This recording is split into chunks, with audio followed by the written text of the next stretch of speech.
Hello everybody, welcome back to my YouTube channel. Welcome back to my YouTube channel. Oyindifuluperani mashapa, manayana wa muvenda. And if you're here for the first time, welcome. If you're a returning subscriber, a veteran in this channel, welcome back for yet another exciting episode of Risk, Money and Insurance.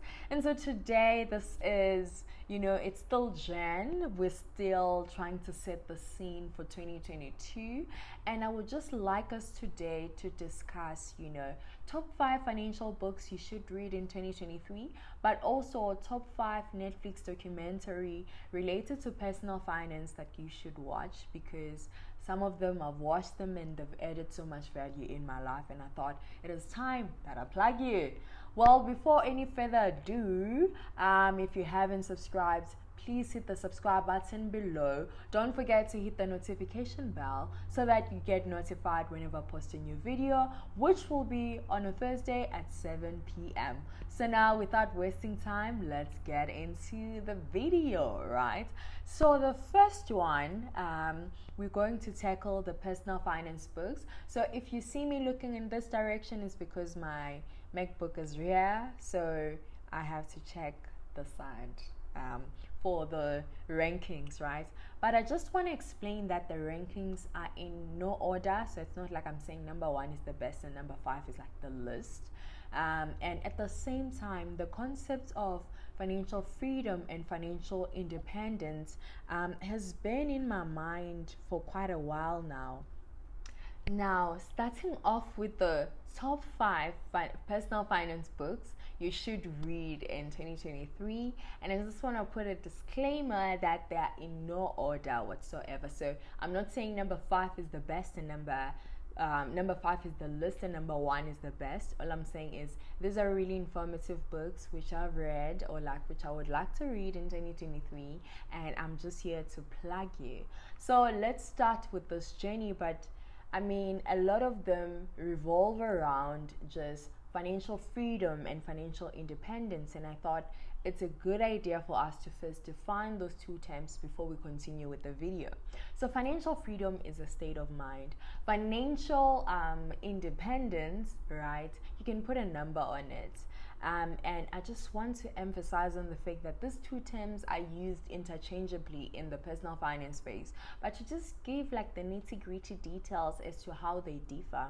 While we consider you financially independent if your net worth has reached a certain point. Your net worth is your assets less your liabilities. So if your net worth has reached a certain point, which in America that will be 15 times your annual expenses, in South Africa you probably need more than that because of inflation and the high cost of living in South Africa.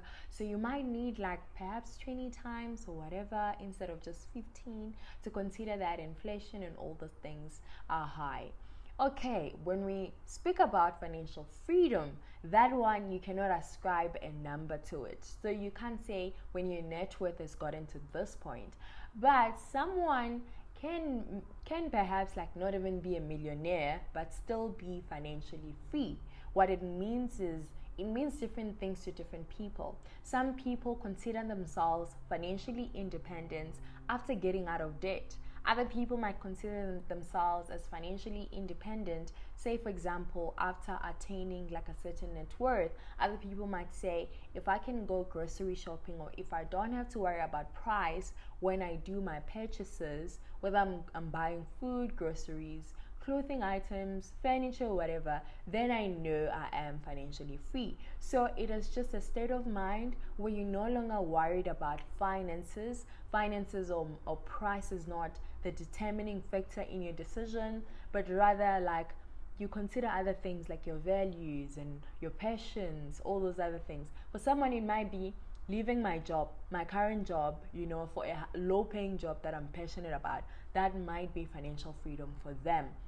So as you go through this year, take some time off to think about, do you want to be financially independent? Are you financially independent? Do you want to be financially free? And what does that look like for you as an individual, right? And what are you going to do?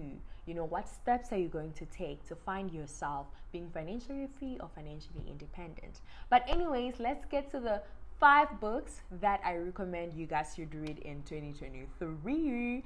And the first one is A Starter Pack to Financial Freedom by Apiwe Twaku. I read this one end of last year, and I think I also told you guys about it on the channel. So if you're someone who's just dabbing their feet into finances, or you didn't do any finance course in university, so you kind of don't really get financial concepts and jargons, and you want someone to explain those to you, I would definitely recommend A Starter Pack to Financial Freedom, so that you get acquainted with the finance concept and terms, so that you're able to understand them. Okay, cool. The second one, number 2, is What's Your Money Move by the financial bunny Nicolette Mashile, and it is a collection of ordinary financial lessons. She shares a lot about her stories, her own mistakes, and all of that. I'm currently reading this book, so hopefully someone can join me on this journey as we learn more about ordinary financial lessons. And the third one is You're Not Broke, You're Pre-Rich by Mapalo Maku, and I watch her YouTube channel from time to time, so getting the book would be really amazing. I haven't bought it yet, so it's also just part of my read list, but it emphasizes on how to gain financial independence and to create wealth. So I think it's a good one as well, considering that we're on the theme of financial independence and financial freedom this year on the channel.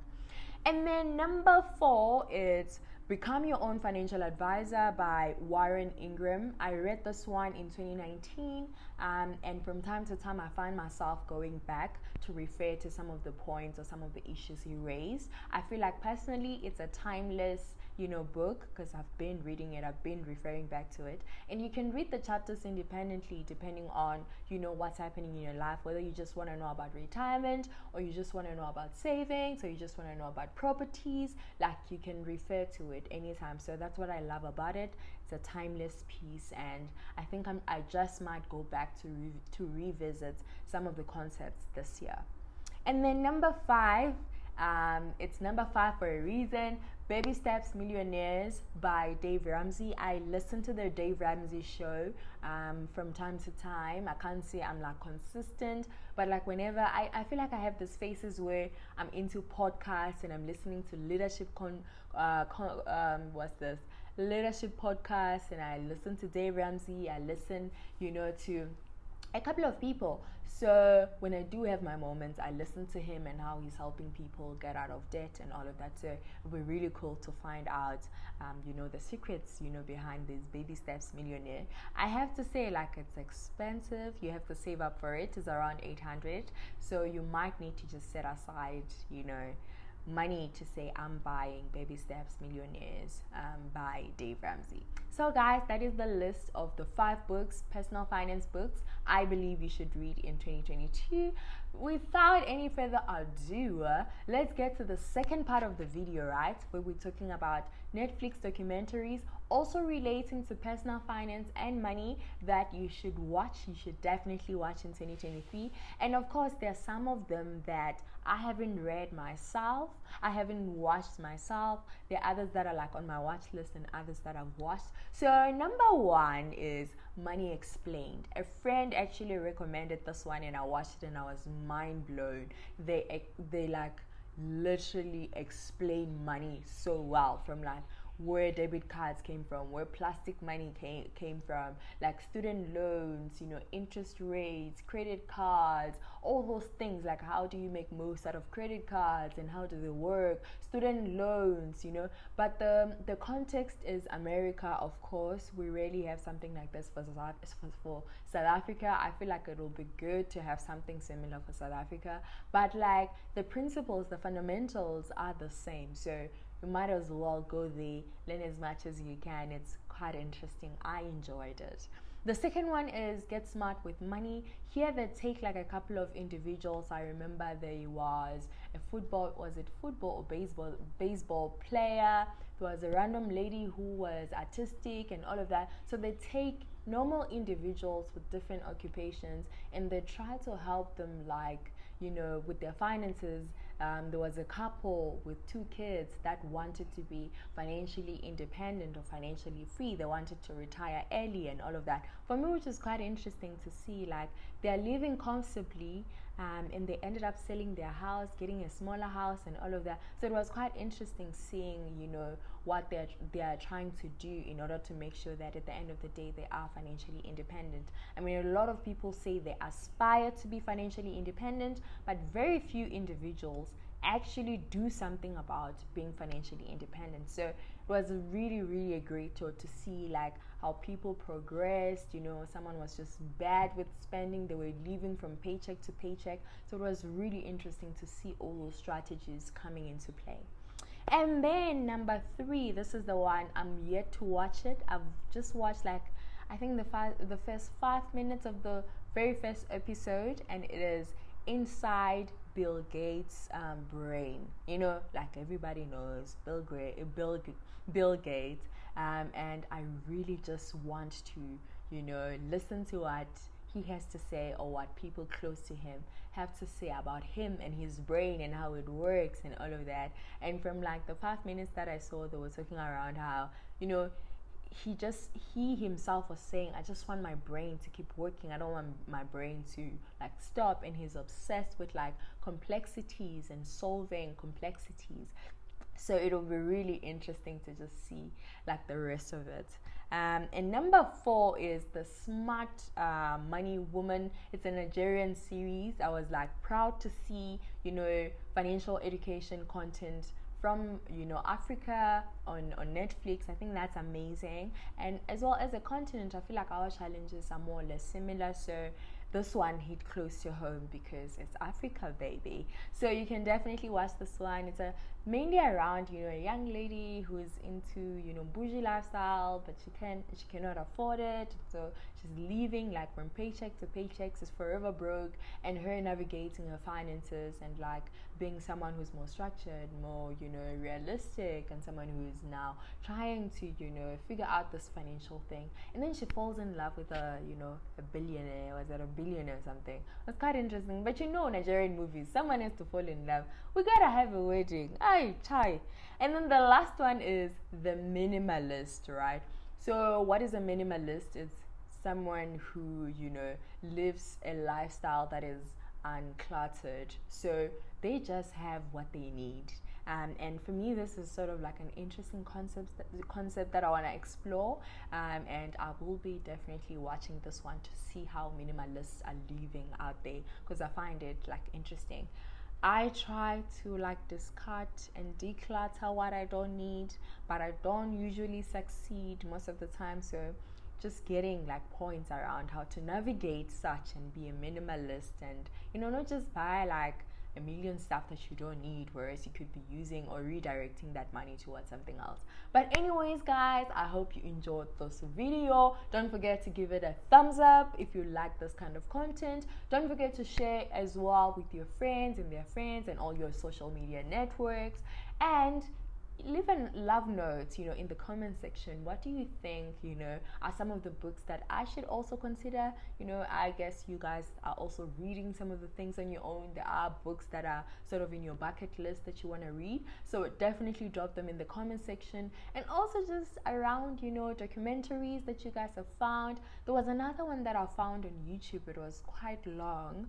Let me just check my phone quickly and see if I can find it. But there was this documentary. It was quite long, but I thoroughly enjoyed it, about money as well and how banking came into play. And I just hope that it is still there. Where is that documentary? It was like one of those really, really old, long documentaries. Okay, I can't find it. But oh yeah, The Ascent of Money, A Financial History of the World, by Neil Ferguson. So I'll just put this in the description box so that you guys can go check it out. It's like 4 hours long. It's really long, but I love how they explained and broken down everything. I watched like the full thing. Yeah, I'm a nerd like that. But anyways, don't forget to like, comment, share, and subscribe. I love you guys so much. I'll see you in the next video. Bye.